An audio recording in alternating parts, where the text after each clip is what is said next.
Com muita alegria nós louvamos a Deus neste novo dia e vamos agora passar ao estudo. Esse é um tema que tem importância na Bíblia e muita coisa indevida, muito entendimento inadequado acaba sendo dado por pessoas que não conhecem muito bem as Escrituras, e hoje nós estamos nesse dia aqui especial falando, inclusive nesse mês voltado para o estudo, o ensino. A gente até está o nosso cenário um pouco diferente aqui, para o nosso aprofundamento bíblico e teológico. Então eu convido você a me acompanhar agora, lendo um pouco do que nós vamos encontrar em Ezequiel capítulo 38. E o que é que a Bíblia nos diz? Vamos acompanhar. Veio a mim esta palavra do Senhor: Filho do homem, vire o rosto contra Gog da terra de Magog, o príncipe maior de Meseque e de Tubal. Profetize contra ele e diga: assim diz o soberano, o Senhor, estou contra você, ó Gog, príncipe maior de Meseque e de Tubal, farei você girar por anzóis em seu queixo, farei sair com todo o seu exército, seus cavalos, seus cavaleiros totalmente armados e uma grande multidão, com escudos grandes e pequenos, todos eles brandindo suas espadas. A Pérsia, a Etiópia e a Líbia estarão com eles, todos com escudos e capacetes. Gomer com todas as suas tropas e Bet-Togarma do extremo norte com todas as suas tropas, muitas nações com você.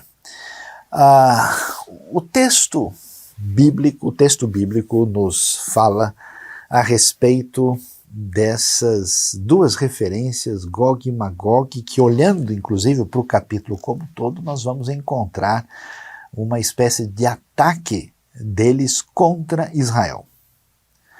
Olhando para o capítulo, nós ainda vamos encontrar algumas referências aqui que merecem atenção. Por exemplo, o verso 14 em diante diz: por isso, filho do homem, profetize e diga a Gog, assim diz o soberano, o Senhor, naquele dia, quando Israel, meu povo, estiver vivendo em segurança, será que você não vai reparar nisso? Você virá do seu lugar, atenção, do extremo norte, você acompanhado de muitas nações, todas elas montadas em cavalos, uma grande multidão, um exército numeroso. Você avançará contra Israel, meu povo, como uma nuvem cobre a terra nos dias vindouros, ou dias futuros. Ó Gog, trarei você contra a minha terra para que as nações me conheçam quando eu me mostrar santo por meio de você diante dos olhos dela. E o texto prossegue aqui no capítulo 38 e vai inclusive até o capítulo 39. E vale a pena, no capítulo 39, olhar o que a Bíblia diz, por exemplo, a partir do verso 21. Exibirei a minha glória entre as nações, e todas as nações verão o castigo que eu trouxer e a mão que eu colocar sobre eles. Daquele dia em diante a nação de Israel saberá que eu sou o Senhor, o seu Deus, e as nações saberão que os israelitas foram para o exílio por sua iniquidade, porque me foram infiéis. Por isso escondi deles o meu rosto e os entreguei nas mãos dos seus inimigos, e eles caíram à espada. Trarei de acordo com a sua impureza e com as suas transgressões, tratei com eles de acordo com as suas impurezas e suas transgressões, e escondi deles o meu rosto.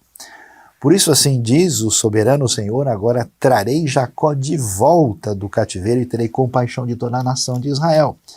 E serei zeloso pelo meu santo nome. Eles se esquecerão da vergonha porque passaram, de toda a infidelidade que mostraram para comigo enquanto viviam em segurança em sua terra, sem que ninguém lhes causasse medo. Quando eu os tiver trazido de volta das nações e os tiver ajuntado dentre as terras dos seus inimigos, eu me revelarei santo por meio deles à vista de muitas nações. Então eles saberão que eu sou o Senhor, o seu Deus, pois embora os tenha enviado para o exílio entre as nações, eu os reunirei em sua própria terra sem deixar um único deles para trás, não mais esconderei deles o meu rosto, pois derramarei o meu espírito sobre a nação de Israel, palavra do soberano, o Senhor. É muito importante, quando nós queremos entender o texto bíblico, saber o que de fato está acontecendo nesse contexto quando esse texto foi escrito. Olhando para o profeta Ezequiel, a gente sabe que Ezequiel foi um profeta de Judá do ano 593 até o ano 571. Então ele foi profeta por 22 anos, e a maior parte da sua profecia é feita na Babilônia. Ou seja, Ezequiel, né, está entre esses exilados que saem de Judá. Vamos nos lembrar que os babilônios acabam levando para o exílio um grupo de pessoas de Judá no ano 605, depois em 597, e na ocasião da queda de Jerusalém, né, inclusive nesse período em que estava ali o rei Zedequias, em 586 a cidade cai completamente com a destruição do templo, e Ezequiel vai trazer a palavra de Deus para esse momento difícil. E olhando para o livro, a gente vai encontrar o quê? São 48 capítulos, e o livro ele tem uma lógica que é a seguinte: o que Deus pode nos dizer sobre o que aconteceu com o povo da sua aliança e o que acontecerá. Então, olhando para o livro de Ezequiel, a gente vai observar, né, no livro como um todo, uma divisão muito interessante de compreensão da história, quando o profeta, né, que é um profeta assim, inclusive, que tem umas visões diferentes, ele traz de fato o que a gente chama de um livro profético, mas com alguns elementos assim que já evocam o futuro gênero literário apocalíptico que vai aparecer nitidamente mais tarde. Então, por exemplo, do capítulo 1 de Ezequiel até o capítulo 24, a discussão é como entender o julgamento de Deus sobre Israel. Porque o que está na mente, né, aqui do povo de Judá? Olha, Deus tem uma aliança que vem desde Abraão com os seus descendentes. Deus fez aliança com Moisés na ocasião da lei, e especialmente com Davi, que ele prometeu que não faltaria descendente no seu trono. E agora a gente está perdendo a terra, a gente perdeu Jerusalém, né, a cidade importante de Davi, o reinado de Davi e os seus descendentes se foram. O que é isso? Então a explicação, o detalhamento aparece nesses 24 capítulos, mas ao mesmo tempo, esse Deus também é o Deus que tem o domínio sobre o mundo, o universo, a história e as nações. E o movimento das nações tem que ser entendido a partir dessa realidade de Deus. Então, do capítulo 25 até o 32, a semelhança de Jeremias e de Isaías, você vê ali as várias profecias contra as nações, até porque as nações também sempre se voltaram contra o povo de Israel, e aqui no caso particularmente contra Judá, especialmente a Babilônia. E aí, quando a gente chega do capítulo 33 em diante, vem aquilo que a gente chama de promessa futura de restauração. O juízo de Deus caiu sobre o povo, mas não será assim. No futuro as coisas irão mudar. E olhando para isso, a gente vê uma coisa interessante em Ezequiel, que tem um tema interessante no livro chamado a glória de Deus. Essa glória, por exemplo, desde o começo, a gente vê ela se afasta do templo, se afasta de Jerusalém, se afasta da terra, e depois, na futura restauração divina, essa glória volta para a terra, para Jerusalém, e entra no templo. Por isso que o livro vai acabar com essa ideia de um templo reconstruído, futuro, glorioso, gigantesco, que é retratado ali. E aí é no meio disso que vai aparecer essa discussão de Gog e Magog. Na verdade, Deus vai aparecer, né, antes disso, como um bom pastor, vai mostrar o que e tem a ver com o futuro, tem a visão do Vale dos Ossos Secos, da restauração desse Israel, e depois toda a renovação do futuro, que aparece no capítulo 40 e 48, e no meio aí está Gog e Magog, capítulo 38 e 39. E aí o que acontece? Lendo sobre isso, nós temos um problema quando muita gente no contexto religioso dos nossos dias, e não só dos nossos dias, tentam, digamos assim, adivinhar quando é que é Gog e Magog e quem é Gog e Magog. E, historicamente, a interpretação tem sido feita da seguinte maneira, que é um primeiro problema para qualquer pessoa que tenta estudar profecia e também a literatura que tem a ver com Apocalipse. A ideia de que todo texto bíblico que fala do futuro está falando específica e, digamos, literalmente para a minha época. Para você ter uma ideia, o que o texto fala? Fala de Gog e Magog. Existe uma tradução indevida que aparece, às vezes, a palavra Ros, depois da palavra Magog, e Ros no hebraico é Rosh, e pela construção linguística ali, parece ser, a palavra Rosh literalmente é cabeça, então tem a ver com o príncipe maior, ou aquele que é o principal de Meseque e de Tubal. Esses nomes, né, que nós temos aqui, você pode olhar comigo, por exemplo, Gênesis capítulo 10, que nós encontramos ali uma referência da famosa tabela das nações. E quando a gente vê Gênesis 10, temos descendentes de Jafé. Os filhos de Jafé são Gomer, Magog, Madai, Javã, Tubal, Meseque e Tirás. Nesse caso, os nomes que tem aqui, Meseque, né, como nós vimos, aparece também Magog, são referências a esses jafetitas, que no texto estão relacionados com aquilo que veio do norte. E aí o que acontece? Historicamente você não faz ideia. Todo mundo na história da interpretação popular da Bíblia já foi Gog e Magog.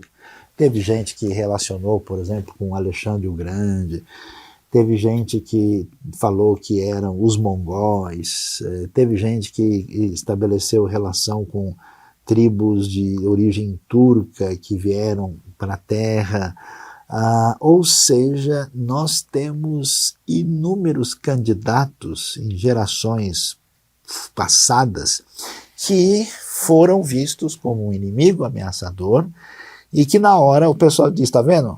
Esses aqui são o Gog e Magog que vem para destruir ou o povo de Israel ou o povo de Deus, dependendo da interpretação. Isso significa uma interpretação indevida e deficiente da Bíblia que não pode ser feita.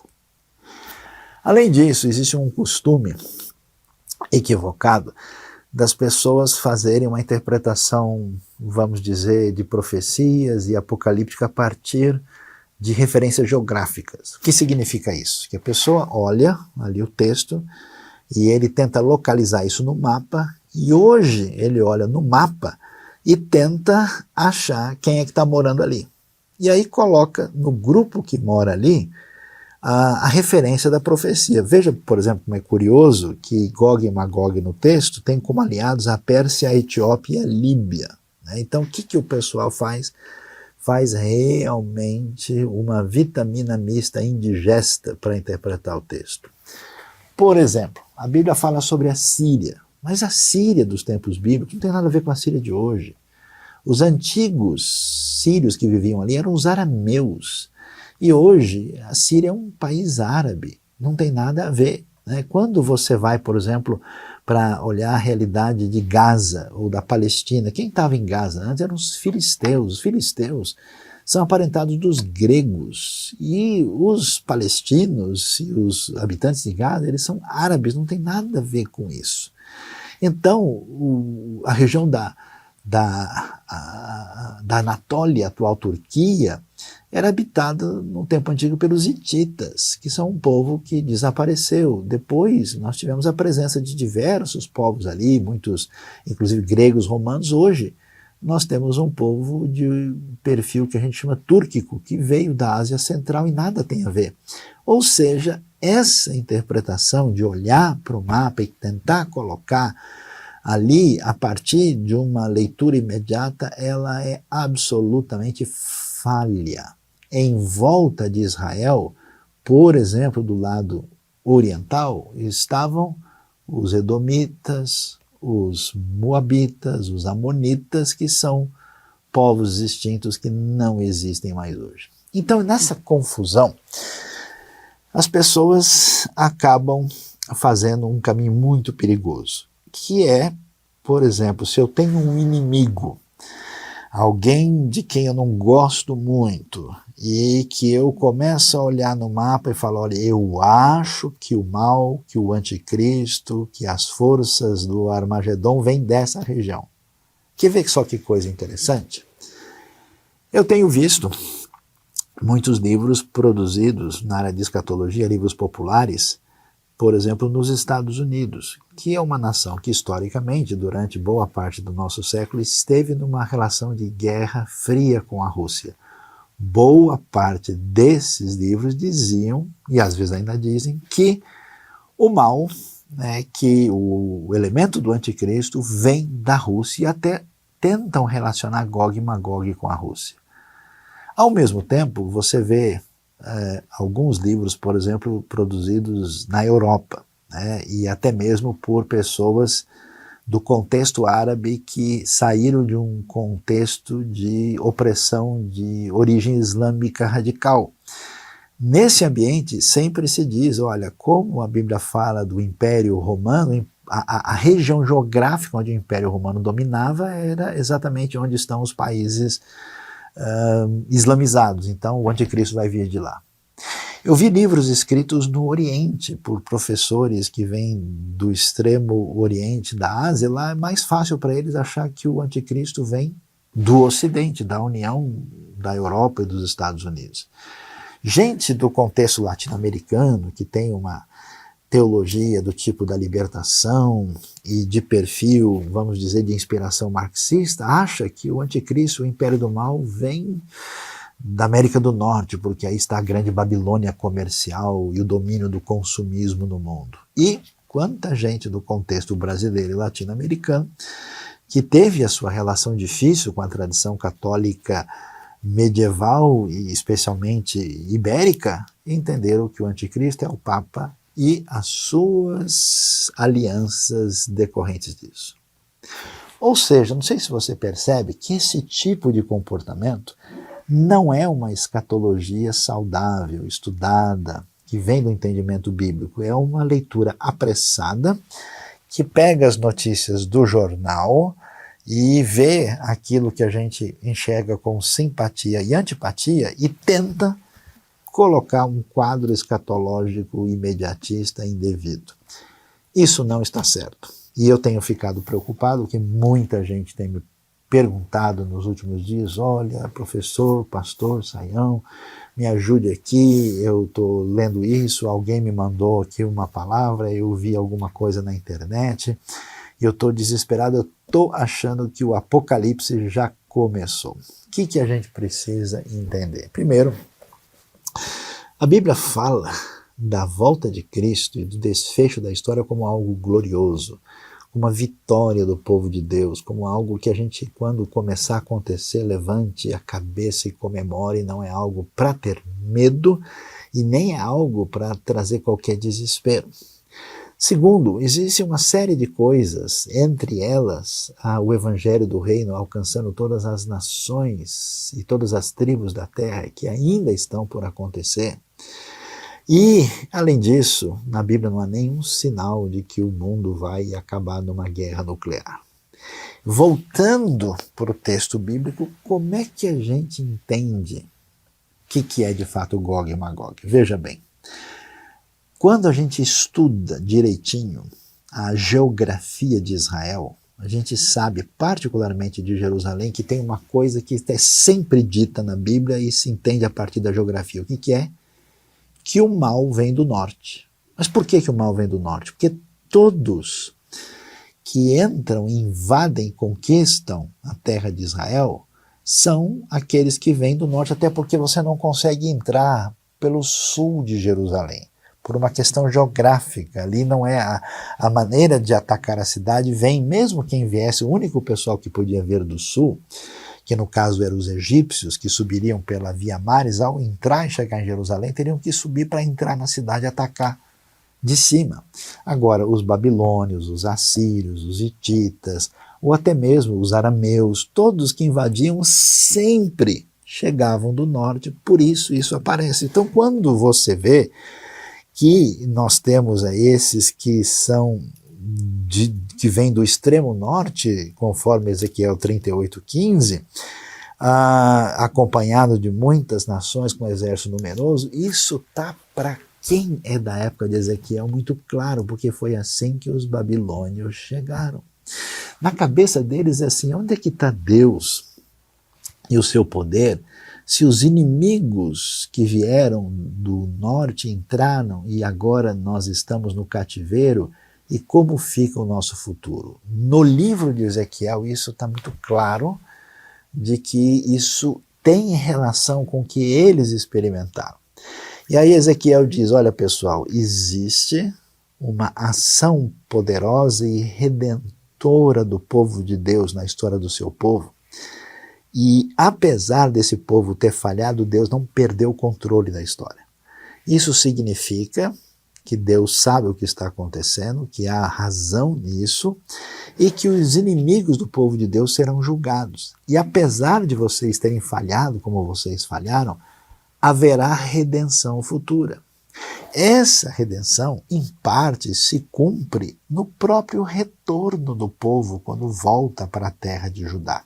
Então, por exemplo, a gente acabou de ver aqui, como ele diz claramente aqui em Ezequiel, que o Senhor haveria de trazer o povo de volta desse cativeiro, né? E veja o versículo 25 do capítulo 39. Trarei Jacó de volta do cativeiro e terei compaixão da nação de Israel. Então, parte do quadro aqui está relacionado com isso, com o fato de que Deus está agindo nessa redenção. Agora, esse agir divino é algo que ecoa no eixo da história, não fica parado apenas exatamente aí. De modo que duas coisas são claras, que esse retorno do povo um dia será um retorno completo e total, e que esse ataque das forças anti-Deus que surgiram aí, e que tem a ver, por exemplo, com a realidade babilônica, também vai estar definidamente apresentada aí na história futuramente, de modo que esse testemunho de Israel, que com a chegada da nova aliança vai transbordar para as nações, já que o Messias de Israel também será rei de toda a terra, os inimigos de Deus vão se voltar contra o povo de Deus. Então Ezequiel, num certo sentido, reflete a sua época, fala um pouco do cenário de restauração e aponta para o futuro. Se aponta para o futuro, então quem é de fato Gog e Magog e que futuro é esse? E aí é importante, veja, não existe nenhuma referência geográfica segura onde exatamente estariam Gog e Magog. Os melhores estudiosos apontam que os nomes, porque na verdade nós temos Gog, temos Magog, Meseque e Tubal, que apontam que podia ser alguma coisa ali ao sul do Mar Negro. Se a gente quiser escolher opções, a gente diria que o lugar poderia estar relacionado com principalmente a Turquia, a parte norte da Turquia.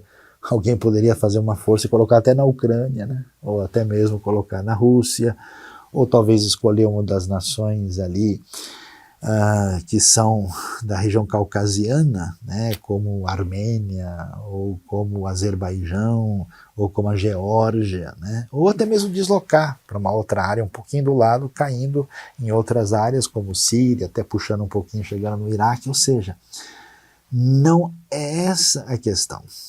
Algumas pessoas têm feito uma relação disso com a Rússia, até por causa do momento. Isso é um absurdo tremendo. Por quê? Porque o povo russo é um povo eslavo, que depois teve um componente também de presença de vikings, então os escandinavos fizeram parte desse início da Rússia.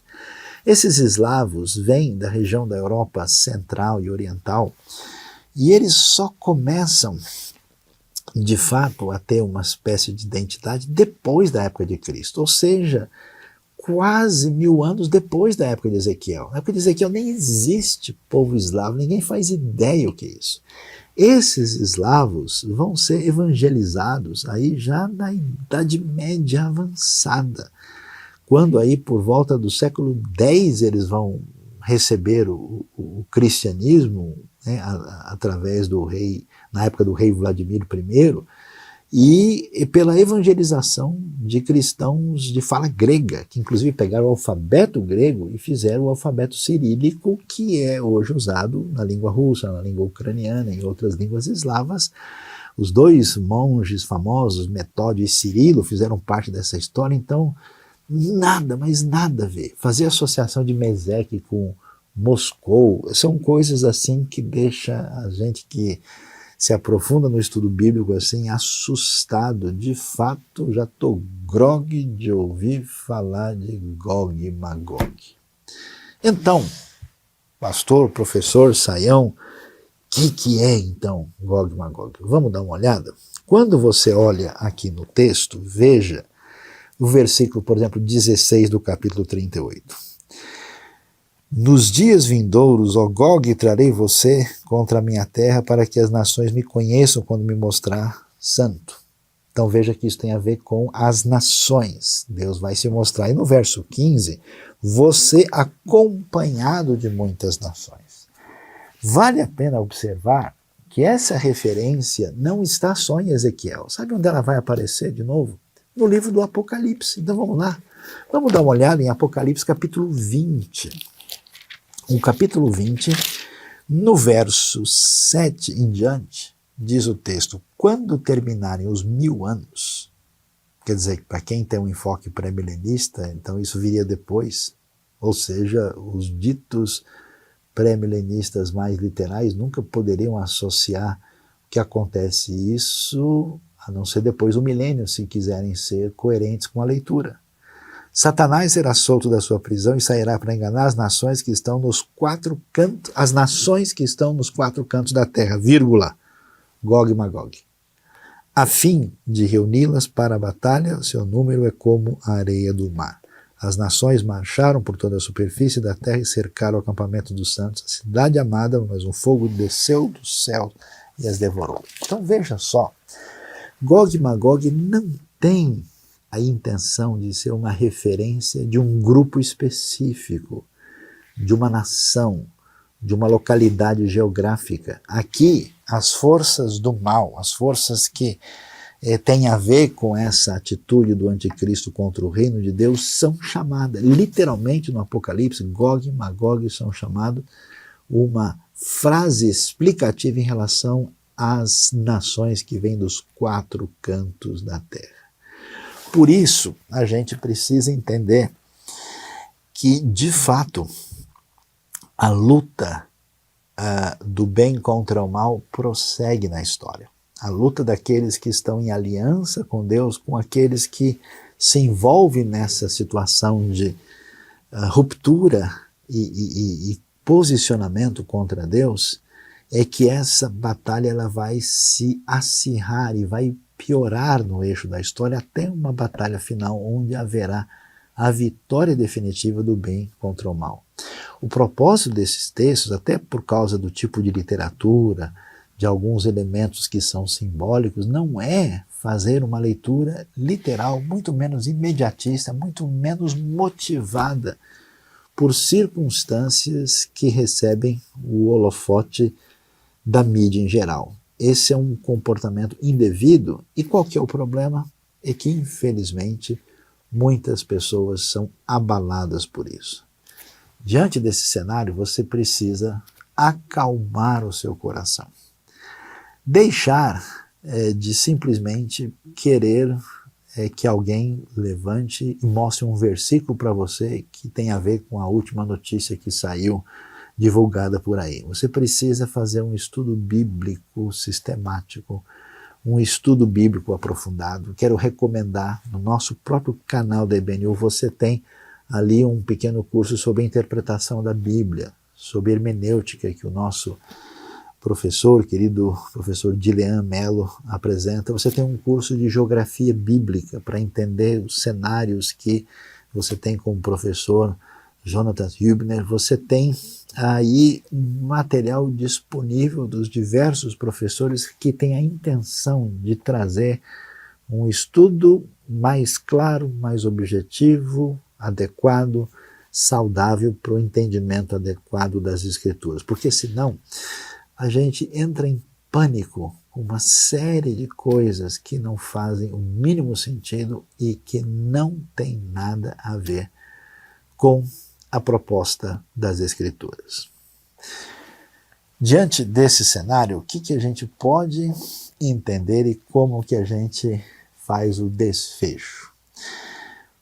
Bom, escatologia não é o estudo do medo. Aliás, o medo é um negócio terrível, ele é usado até do ponto de vista estratégico para controlar e para motivar a ação das pessoas. Escatologia significa, na Bíblia, a clara convicção de que as coisas que acontecem no mundo não estão descontroladas, não estão desgovernadas, que o caos aparente nesse cenário, eles mostram para nós algo que a gente só vê na superfície, mas Deus tem o controle, o domínio da história, e a escatologia foi escrita exatamente para isso, para dizer, olha pessoal, igreja do povo de Deus, vocês estão sofrendo, saibam que o Messias continua sendo o rei, ele tem tudo em suas mãos, a vida de vocês aqui não é a realidade última e definitiva, nós temos uma vida eterna e o reino de Deus será vitorioso. O propósito da escatologia foi trazer